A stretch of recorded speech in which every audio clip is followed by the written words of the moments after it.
This video may contain offensive language or be frightening to some viewers. Viewer discretion is recommended. Mario. I was asked to clean out my father's house after he had passed away. He was a huge gaming nerd. He even camped out for the release of the NES when he was about my age, 19. He had them all. The Atari, the NES, the N64, the Wii, Game Boy, PSP, PlayStation. You get the idea. The list went on. He might have even had the Wii U if he was alive long enough for its release. I was in my father's house, alone, cleaning out the basement. I grabbed one of the last cardboard boxes down there, and I noticed how light it was. Wondering why it was so light, I peeked inside to find that one old NES game cartridge. It didn't have a game label on it. It only had Mario, crudely written by my father with a permanent marker. I became curious. Why was this game all by itself in a box? Why was the label torn off? Why was it written on? And why was Mario spelled so crudely? Since my father handed me down all of his games and consoles, which included his NES, I decided to take it home and figure it out for myself. I got home and set up the NES. I immediately popped in the game and started it up. Things already seemed a little off. The game had no startup screen. It simply just placed me at the start of the first level of what appeared to be the classic game that we all know and love, Super Mario Bros. Well, the game is old, I thought to myself. Maybe it's just a little glitchy, and that's why it skipped the startup screen. Dad did buy it at the midnight release, after all, so I continued. As I expected, the game was rather glitchy. Sometimes when grabbing a fire flower, it would make Mario small, and stars only worked 75% of the time. As well, Toad never said the message he had for you at the end of every castle. You know, "Thank you, Mario, but our princess is in another castle." He never said anything. That was until World 7's castle. Only one step closer to becoming one of us. This message made me chuckle a little. I assumed my father had hacked the game for laughs, and that was why it was so glitchy before. Things got weird after that. In level 8-1, the sky was a dark red, and the music was a little slower than usual. The whole level was nothing but 5 minutes of walking. No enemies or obstacles, just the ground. Reaching the end of the level, I grabbed the flag. The ending fanfare did not play, and the fireworks sounded more like gunshots than 8-bit explosions. Okay, that was strange, I thought to myself. What was the point of that? Oh well, on to the next. Level 8-2 was even stranger. The sky was an even darker red, and the music played even slower. This time, there were enemies.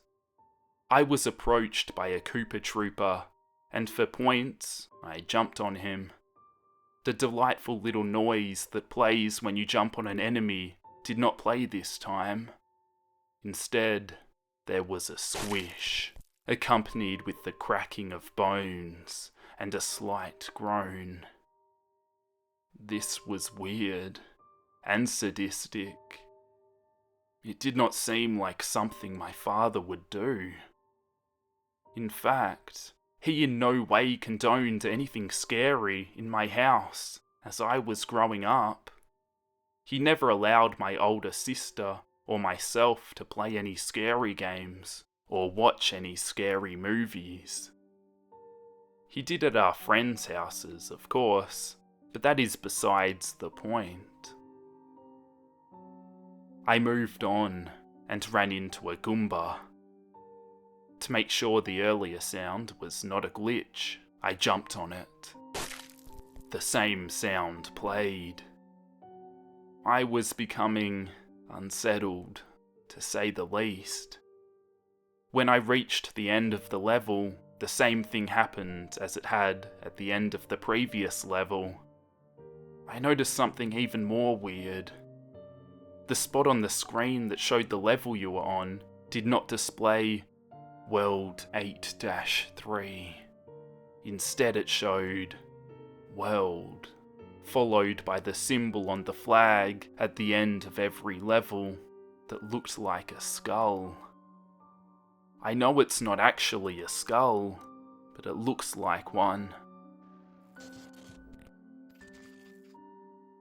The third level of the world, Skull, was even stranger. The sky was a dark red, much darker than before, and the music did not even play. The enemies that I came to were already dead. Their bodies appeared twisted and mangled, like someone had beaten them to death. I reached the end. There was no flag or anything like that. Just a castle. It had "Welcome Mario" painted on the front of it, with what I assumed to be blood. Reluctantly, I entered. The black screen that shows your status between levels showed that I had 0 lives, and I was in world D-ED. I was pale and trembling with fear. Just what was this game? The castle was like the first level of World Skull. There were no obstacles, enemies, or slow music. I walked straight for what seemed like at least 15 minutes. My time reached 0, but the level kept going. It felt like Mario was not alone, like something was watching his every move. My only questions were, what was Mario's mission in this sadistic, twisted game? What did he want to accomplish? And why? I had to finish the game to know. Finally, I came to the end of the level. And there stood a figure. It was strange. I was expecting to confront Bowser, but this was somebody else, like a female version of Bowser. Her name showed up on screen. Bowsette. I was confused and had no idea what was going on. But I prepared to face my final foe. Her eyes were glowing red, and she had a menacing look on her face. I prepared to fight, but she quickly grabbed Mario, and she began laughing evilly. Realistically, Sounds that cannot be made on an 8-bit console. It became clear to me this was not a hack. Bowsette bit Mario's head off. Mario's body shivered and struggled as Bowsette dragged him behind the battle screen.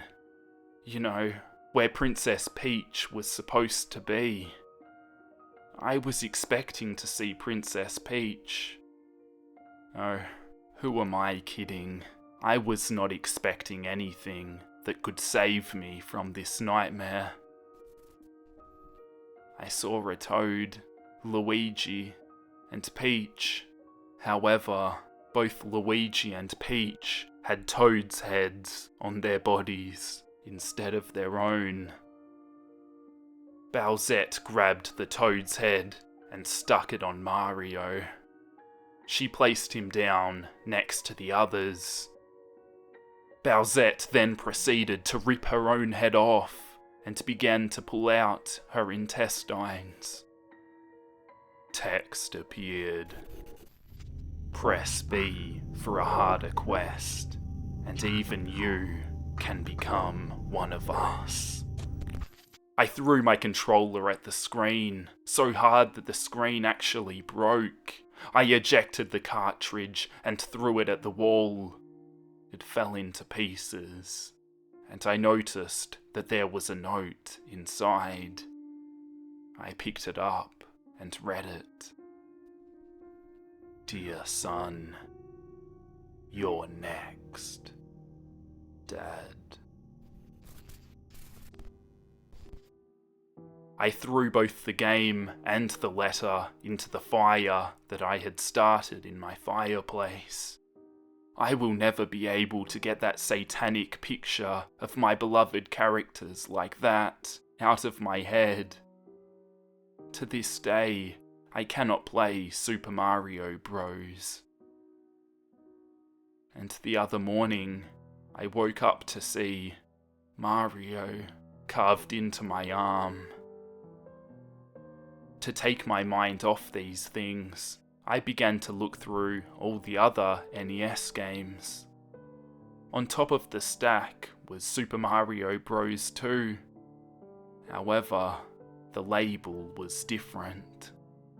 It spelled Super Mario Bros. 2.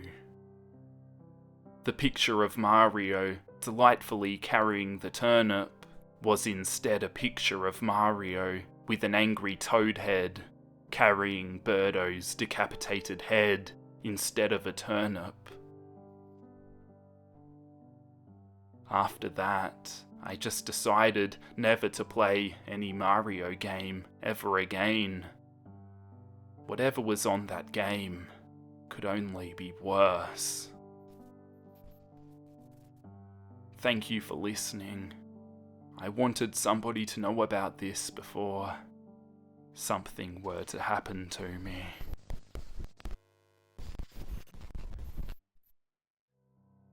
I opened my eyes and screamed. His eyes were large and unblinking, and his smile was red. He had carved a smile into his face. His clothes were covered in blood, and then I passed out.